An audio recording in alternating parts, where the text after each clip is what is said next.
আপনারা দেখছেন সংবাদ সারাদিন, আপনাদের সঙ্গে রয়েছে আমি অঙ্কুর। আসছি এই মুহূর্তের গুরুত্বপূর্ণ খবরে। এই মুহূর্তে যে খবর সবচেয়ে গুরুত্বপূর্ণ, মুখ্যমন্ত্রী মমতা বন্দ্যোপাধ্যায় বৃহস্পতিবার তিনি অপেক্ষা করেছিলেন 2 ঘন্টা নবান্নে বসে চিকিৎসকদের জন্য, কিন্তু আন্দোলনকারী চিকিৎসকরা পুরো বৈঠক তারা সরাসরি সম্প্রচারের শর্তে সেই মুখ্যমন্ত্রীর সঙ্গে সেদিন বৈঠক করেননি। মুখ্যমন্ত্রী সেদিন বলেছিলেন যে তিনি বৈঠকটা করতে চেয়েছিলেন, অচলাবস্থা কাটাতে চেয়েছিলেন, কিন্তু সরাসরি সম্প্রচারের শর্তে যেহেতু অনড় থেকে গিয়েছেন।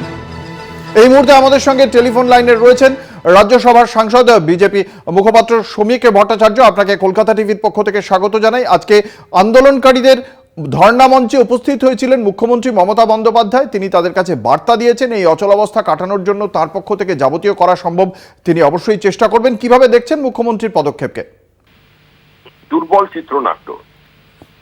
পাশেই স্বাস্থ্য ভবন, ওখানে পৌঁছে গিয়ে কথা বলার পর তাদের ডেকে নিতে পারতেন সমস্যার সমাধান করতে। যারা আন্দোলন করছেন তারা স্বতন্ত্রভাবে আন্দোলন করছেন, কোনো দলের পতাকা ছাড়াই আন্দোলন করছেন। কিছু কিছু লোকজন আছেন তারা আবার ওর মধ্যে ঢুকে গিয়ে রাজনীতিতে ভেসে থাকতে চাইছেন। ডাক্তারদের ধর্নার মধ্যে অংশগ্রহণ করে বিজেপি পার্টি অফিসের দেওয়ালে কাস্তে এতটি তারা এঁকে দিয়ে চলে আসছেন। এমন কিছু স্লোগান দিচ্ছেন ওখান থেকে যেটার সঙ্গে আন্দোলনের কোনো সম্পর্ক নেই। এর থেকে ডাক্তারদেরও সচেতন হতে হবে। চিকিৎসকদের এই আন্দোলনে সবাই তারা সলিডারিটি এক্সপ্রেস করছে, তাদের আন্দোলনের প্রতি মানুষের সমর্থন আছে। মানুষ বিচার চেয়ে রাস্তায় নেমেছে দলমত নির্বিশেষে। তো মুখ্যমন্ত্রী আজকে ওখানে যেসব কথাগুলো বলেছেন এই কথাগুলোর তো কোনো কার্যত প্রাসঙ্গিকতা নেই। মুখ্যমন্ত্রী 27 দিনের ধর্নায় বলেছেন কেউ আমাকে দেখতে আসেনি, যিনি গিয়েছিলেন তার নাম রাজনাথ সিং, বিজেপির তৎকালীন সর্বভারতীয় সভাপতি, যার দলের 2016 সাল থেকে আজ পর্যন্ত 217 জন কর্মীকে খুন করেছে তৃণমূল কংগ্রেসের সোনার টুকরো ভাই বোনেরা। তো এখন এরপরে উনি বলছেন যে আমি রোগী কল্যাণ সমিতি ভেঙে দিলাম। 2015 সালে এ নিয়ে বিধানসভায় বিতর্ক হয় এবং এই বিতর্কের সঠিক উত্তর সেদিন ডক্টর শশী পাঁজা দিতে পারেননি। আজকে সমান্তরাল ভাবে দলতন্ত্র প্রতিষ্ঠা করা হয়েছে বিভিন্ন হসপিটালের ওপরে রোগী কল্যাণ সমিতির দ্বারা। অর্থাৎ রোগী মারা গেছে, তারপর চিকিৎসকরা এসে চিকিৎসা শুরু করছেন। বিষয়টা এরকম। আজকে সমস্ত দায়ভার কার? স্বাস্থ্যমন্ত্রী তো মুখ্যমন্ত্রী নিজেই। তাহলে যদি তিনি সত্যি মেটাতে চান তাহলে তাদের ছোট ছেলেরা আপনাকে যদি মনে করেন তাদেরকে ডাকা হয়েছে, তারা বলছেন তারা নিজেরা বৈঠক করে তারপরে মুখ্যমন্ত্রীর সঙ্গে বৈঠক করবেন কিনা ভাববেন। তারা 5 দফা দাবিতে অনড়। চিকিৎসকদের অবস্থানকে আপনারা কিভাবে দেখছেন? চিকিৎসকদের অবস্থান নিয়ে আমাদের কোনো বক্তব্য নেই। চিকিৎসকরা বিভিন্ন ধরনের ঘটনার শিকার, কারণ এটা একটা পুঞ্জীভূত ক্ষোভ এবং সিনিয়র ডক্টরসদেরও প্রবল আপত্তি বিরোধ আছে। বর্তমান সরকারের প্রতি তাদের ক্ষোভ আছে। তো সেটাকে প্রশমিত করবার দায়িত্ব হচ্ছে সরকারের। যারা আন্দোলন করছেন চিকিৎসকরা কখন কিভাবে কোথায় তারা যাবেন বৈঠক করবেন এটা তাদের স্বকীয় সিদ্ধান্ত হবে। এটার মধ্যে আমরা হস্তক্ষেপ করতে যাব কেন? আমরা পরিস্থিতিকে দেখছি। আমরা মনে করি যতক্ষণ তৃণমূল কংগ্রেস সরকার থাকবে এই পরিস্থিতির বা এই ক্ষোভ প্রশমিত করা সম্ভব নয়। একটাই পথ আছে, তৃণমূলের বিসর্জন। আজও সরাসরি সম্প্রচারের দাবি একাংশের পক্ষ থেকে এই মুহূর্তে হয়েছে, চূড়ান্ত সিদ্ধান্ত জানানো হয়নি। এই সরাসরি সম্প্রচারের দাবিকে কিভাবে দেখেন? দেখুন, সরাসরি সম্প্রচারণের দাবি কতটা বৈধ কতটা অবৈধ। বিশেষজ্ঞরা বলছেন যে সরাসরি সম্প্রচারণের দাবি করা যায় না। আবার এটাও তারা বলছেন যে এই দাবি না মানার জন্য সুপ্রিম কোর্টকে সামনে নিয়ে আসা যায় না। এটা নিয়ে আইনি স্তরে বিতর্ক হতে পারে, কিন্তু আমি একজন রাজনৈতিক কর্মী হিসেবে একটুকুনি বলতে চাই আমাদের রাজনৈতিক অবস্থান যে মুখ্যমন্ত্রী কিন্তু দরজা আগেই খুলে দিয়েছিলেন।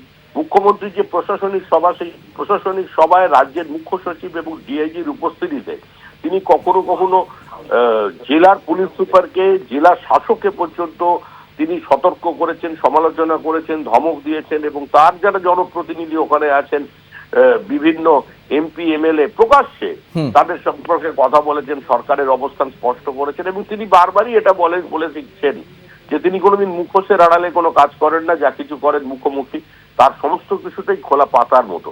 সেই জন্য এই ওদের যে দাবি এবং মুখ্যমন্ত্রী সেই দাবি থেকে সরে আসা, এটা নিয়ে আপনারা বিচার করুন, বিচার বিশ্লেষণ করুন বিশেষজ্ঞদের দিয়ে।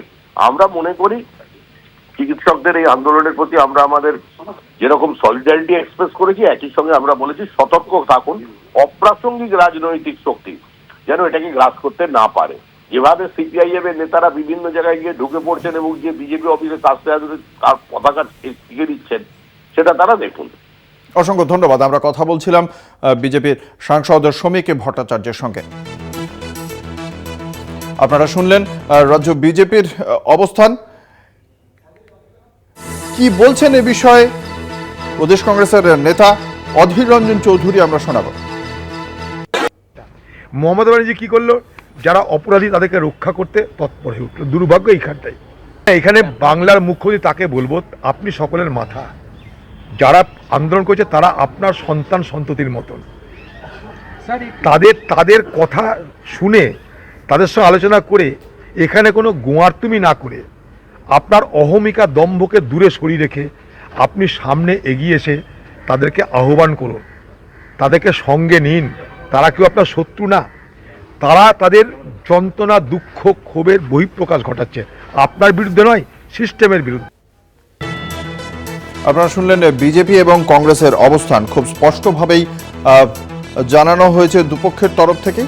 তবে এক্ষেত্রে চিকিৎসকরা এখনো পর্যন্ত তাদের 5 দফা দাবিতে অনড় রয়েছেন, যা কিন্তু অত্যন্ত গুরুত্বপূর্ণ। কারণ তাহলে এই যে অচলাবস্থায়, চলতি অচলাবস্থায় মুখ্যমন্ত্রীর যে পদক্ষেপ, শেষ পর্যন্ত বৃহস্পতিবারের পর আবারও তিনি আজকে গিয়েছেন ধর্ণা মঞ্চে দাঁড়িয়ে, তিনি আবারও প্রস্তাব দিয়েছেন অচলাবস্থা কাটানোর জন্য যা যা করণীয় পদক্ষেপ তিনি অবশ্যই তা বিবেচনা করে দেখবেন। কোনো রকম শাস্তিমূলক পদক্ষেপ করবেন না। রোগী কল্যাণ সমিতি ভেঙে নতুন করে গড়ার প্রতিশ্রুতি দিয়েছেন মুখ্যমন্ত্রী। তারপরে যদি আবারও এই 5 দফা দাবিতে অনড় থেকে এই যে অচলাবস্থা কাটানোর জন্য যে পদক্ষেপ, যে ইতিবাচক পদক্ষেপ মুখ্যমন্ত্রী দেখিয়েছেন, তা পরে এই বৈঠক আদৌ হয় কিনা তা নিয়ে প্রশ্ন থাকছে। সেক্ষেত্রে কতটা নমনীয় হন এই জুনিয়র চিকিৎসকরা, সেদিকে আমাদের অবশ্যই নজর রাখতে হবে। কারণ এই নমনীয়তা ছাড়া এই যে অচলাবস্থা রয়েছে, দুপক্ষেরই নমনীয়তা প্রয়োজন। এই অচলাবস্থা কাটানোটার যদি আদতে উদ্দেশ্য হয়, ফলে সেক্ষেত্রে কার উদ্দেশ্য কি, কার সদিচ্ছা, কোন পক্ষের সদিচ্ছা কতটা আছে, সেটা কিন্তু দেখার বিষয়। মুখ্যমন্ত্রী কিন্তু সেদিক থেকে এক কদম এগিয়ে রয়েছেন। এর আগেও আমরা দেখেছি বারংবার রাজ্য প্রশাসনের পক্ষ থেকে চিঠি দিয়ে চিকিৎসকদের সঙ্গে আলোচনার পথ খোলা হয়েছে। আলোচনার দরজা খুলেছিলেন মুখ্যমন্ত্রী বৃহস্পতিবারও, নবান্নে বৈঠকের কথা বলেছিলেন, কিন্তু সরাসরি সম্প্রচারের শর্তে অনড় থেকে সেই দিনের বৈঠক ভেস্তে যায়। 2 ঘন্টা চিকিৎসকদের জন্য অপেক্ষা করেছিলেন। আজকে ফের সল্টলেকে স্বাস্থ্য ভবনের সামনে বার্তা দিয়েছেন মুখ্যমন্ত্রী। আমরা কথা বলবো এই মুহূর্তে। আমাদের সঙ্গে টেলিফোন লাইনে রয়েছেন সিপিএম এর কেন্দ্রীয় কমিটির সদস্য সুজন চক্রবর্তী। আপনাকে কলকাতা টিভির পক্ষ থেকে স্বাগত জানাই। সুজনবাবু, যেটা আপনার কাছে জানতে চাইবো, আজকে মুখ্যমন্ত্রী চিকিৎসকদের উদ্দেশ্যে যে বার্তা দিয়েছেন, সেই বার্তাকে কিভাবে দেখেন? আগের দিন ডাক্তারবাবুরা নবান্নতে যাওয়ার পরেও বৈঠক হয়নি, মুখ্যমন্ত্রী লাইভ স্ট্রিমিং এ রাজি হননি। আজকে মুখ্যমন্ত্রী এসেছেন, আমার ধারণা এবার দ্রুত বৈঠকের ব্যবস্থা উনি করবেন। উনি যা বলতে চাইছেন সেটা লাইভ কার্যত গোটা রাজ্যের মানুষ জানে। কিন্তু ওনার কাছে যে দাবিগুলো কি, কেন, তথ্য, যুক্তি ইত্যাদি, এই যে নানান রকম মিথ্যা এবং ইত্যাদি প্রচারিত হচ্ছে, বাস্তবটা কি সেটা লোকের কাছে আসা উচিত। নিশ্চয়ই লাইভ স্ট্রিমিং এবং বৈঠকের দিন উনি দ্রুত জানাবেন। কিন্তু আমার যেটা খারাপ লাগলো, উনি বললেন যে দুর্নীতি যারা করে, দুর্নীতিগ্রস্তদের সঙ্গে আমার কোনো বন্ধুত্ব নেই। পরের শব্দটাই বললেন শত্রুতাও নেই। তারা কেউ আমার বন্ধুও নয়, তারা কেউ আমার শত্রুও নয়।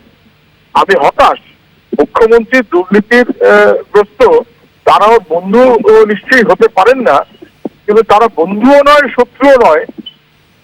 এটা মুখ্যমন্ত্রীর অবস্থানটা স্পষ্ট করে দিচ্ছে যে আসলে নানাবিধ অপরাধে যুক্ত যারা, তারা কিভাবে এবং কেন প্রশ্রয় পায়। বলতে পারলেন না যে দুর্নীতি আমার শত্রু, বলতে পারলেন না, বলা উচিত ছিল। উনি বললেন অনেক সময় লাগবে, ব্যবস্থা নেব, সময় লাগবে। আচ্ছা, শ্যামাপদ গড়াইকে যেদিন সাসপেন্ড করেছিলেন 5 মিনিটের মধ্যে, সেদিন তো সময় লাগেনি। এক্ষেত্রে দুর্নীতিগ্রস্ত এবং সবাই মিলিয়ে বলছে, জানা গেছে তথ্য লোপাট হয়েছে, প্রিন্সিপালকে আজও পর্যন্ত অ্যাকশন নেওয়া যায়নি, কিন্তু অন্যান্যদের কোনো অ্যাকশন নিলেন না। এ ব্যাপারে যারা যুক্ত, শ্যামাপদ গড়াইকে তার বিরুদ্ধে শাস্তির ব্যবস্থা অপ্রয়োজনে অন্যায়ভাবে 5 মিনিট লাগে। আর এখানে স্বাস্থ্য দপ্তর ভেতরের যারা মাথা কোনো অ্যাকশন উনি নিলেন যুক্তিটা কি? বিনীত গোয়েল উনি নিজেই বলছেন আমার কাছে এসেছিল পদত্যাগের দাবি নিয়ে পদত্যাগ করবে, আমি আটকে দিয়েছি। উনি কেন আটকে দিয়েছেন? হাইকোর্ট বা কোর্ট তারাও তো কলকাতা পুলিশের উপরে ভরসা রাখতে পারলো না। যে কলকাতা পুলিশ সবচেয়ে বেশি ভরসাযোগ্য ছিল, তার ভরসার জায়গাটা নষ্ট হয়েছে। মুখ্যমন্ত্রী তারপরেও ভরসা রাখতে চান। এখান থেকে বোঝা যায় যে এই মনোভাবের পরিবর্তন উনি না করলে জাস্টিস মানুষ ঠিক মতো করে পাবে। দুপক্ষের তরফ থেকেই যদি নমনীয় অবস্থান না হয় তাহলে অচলাবস্থা কাটার সম্ভাবনা কমে যায়। সেক্ষেত্রে রাজ্য প্রশাসনের অবস্থান কি আদৌ নমনীয় বলে মনে করেন? জুনিয়র চিকিৎসকদের অবস্থানকেই বা কিভাবে দেখেন আপনারা? আমি ধরে নেবো দুটোই নমনীয়, এবং সেটা হওয়ার মধ্যে কোনো দোষ নেই। নমনীয় বলেই তো ডাক্তাররা নবান্ন পর্যন্ত গেছিলেন মিটিং করতে। মুখ্যমন্ত্রীর সাথে নমনীয় হলেই স্বাভাবিক যা তাহলেই তো মিটে যেত, প্রতিষ্ঠা করেননি। আজকে মুখ্যমন্ত্রী এসেছে, আমি এটাকে আপাতত নমনীয় ধরি, তাহলে এবারে বৈঠকের ব্যবস্থাটা করে ফেলুন। অসংখ্য ধন্যবাদ। আমরা কথা বলছিলাম সিপিএম নেতা সুজন চক্রবর্তীর সঙ্গে। তার বক্তব্য যে মুখ্যমন্ত্রী এবং চিকিৎসক মহল উভয় পক্ষই নমনীয় মনোভাব দেখাচ্ছে বলেই মনে করছে সিপিএম। এই মুহূর্তে জুনিয়র চিকিৎসকরা তারা নিজেদের মধ্যে আলোচনার মাধ্যমে রাজ্য প্রশাসনের সঙ্গে তাদের বৈঠক নিয়ে তাদের কি কি শর্ত থাকবে, তারা কি অবস্থান গ্রহণ করবেন, সেই বিষয়গুলি নিয়ে তারা আলোচনা করছেন এবং তারপরেই রাজ্য প্রশাসনের কাছে তারা কি বার্তা পাঠান সেদিকে অবশ্যই আমাদের নজর থাকবে। কারণ মুখ্যমন্ত্রী তিনি আজকে খুব সরাসরি বলে গিয়েছেন এটি এই অচলাবস্থা কাটাতে তার সর্বশেষ প্রচেষ্টা। ফলে সেই প্রচেষ্টার জায়গা থেকে মুখ্যমন্ত্রীর প্রচেষ্টাকে কতটা গুরুত্ব দিচ্ছে, মুখ্যমন্ত্রীর পক্ষ থেকে চূড়ান্ত প্রচেষ্টাকে চিকিৎসকরা কতটা গুরুত্ব দিচ্ছে, তারা কতটা নমনীয় মনোভাব দেখাচ্ছেন সেদিকে অবশ্যই নজর থাকবে আপামর বাংলার মানুষের। শুধুমাত্র বাংলার মানুষ নয়, এই মুহূর্তে এই ঘটনা গোটা দেশ তথা গোটা বিশ্বের বহু দেশকে আলোড়িত করেছে। আমরা দেখেছি এর আগে যখন রাত দখল কর্মসূচি হয়েছে, বিশ্বের প্রায় 130টি দেশে সেই কর্মসূচি বিভিন্নভাবে প্রতিবাদের স্বরে গর্জে উঠেছেন বহু মানুষ। সেক্ষেত্রে আজকে মুখ্যমন্ত্রী যে নমনীয়তা দেখালেন, বৃহস্পতিবারের পর আবারও ধর্ণা মঞ্চে এসে তাদের সঙ্গে আলোচনার মাধ্যমে তাদের কাজে ফিরতে। আমাদের সঙ্গে এই মুহূর্তে টেলিফোন লাইনে রয়েছেন বিশিষ্ট চিকিৎসক কাজল কৃষ্ণ বণিক। যেটা আপনার কাছে জানতে চাইব যে চিকিৎসকদের এখনো পর্যন্ত অবস্থানটা সুস্পষ্টভাবে আমরা যেটা জানতে পারছি, 5 দফা দাবিতে তারা এখনো অনড় রয়েছে। তবে সেই 5 দফা দাবি বা সরাসরি সম্প্রচারের বিষয়টি তারা শেষ পর্যন্ত অনড় থেকেই প্রস্তাব দেবেন কিনা প্রশাসনকে, সেটা সম্পর্কে এখনো পর্যন্ত চূড়ান্ত সিদ্ধান্ত তারা জানাননি। আপনার কতটা মনে হচ্ছে প্রশাসন কতটা নমনীয়, ডাক্তাররাই বা কতটা নমনীয়, কিভাবে সমাধান সূত্রের পথে যেতে পারে? প্রথম কথা এবং প্রধান কথা হচ্ছে আমরা সবাই চাই এই অচলাবস্থা কাটুক। দুপক্ষকেই নমনীয় আচরণ করতে হবে। বিলম্বে হলো রাষ্ট্র প্রশাসনের সর্বোচ্চ মানুষ মাননীয় মুখ্যমন্ত্রী ছাত্রছাত্রী জুনিয়র ডাক্তার ভাই বোনেদের কাছে গিয়ে পৌঁছেছেন।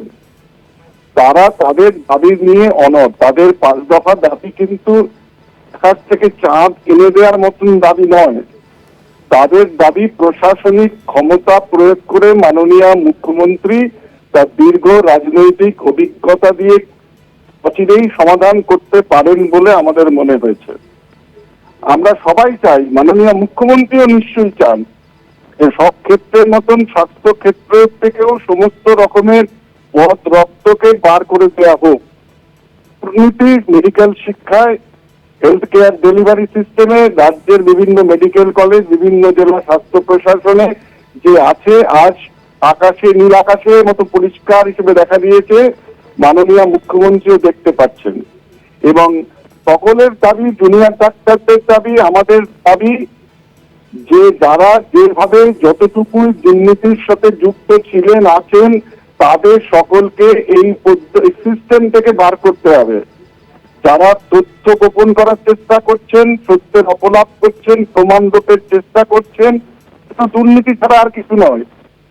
প্রমাণিত হচ্ছে, বিভিন্ন সংবাদ মাধ্যম প্রমাণ দিচ্ছেন, তার উপরে ভিত্তি করে মুখ্যমন্ত্রী 30 দিন 35 দিন হয়ে গেল এখনো নিজস্ব কোন সিদ্ধান্তে পৌঁছতে পারেননি, এটা সম্ভবত সঠিক নয়।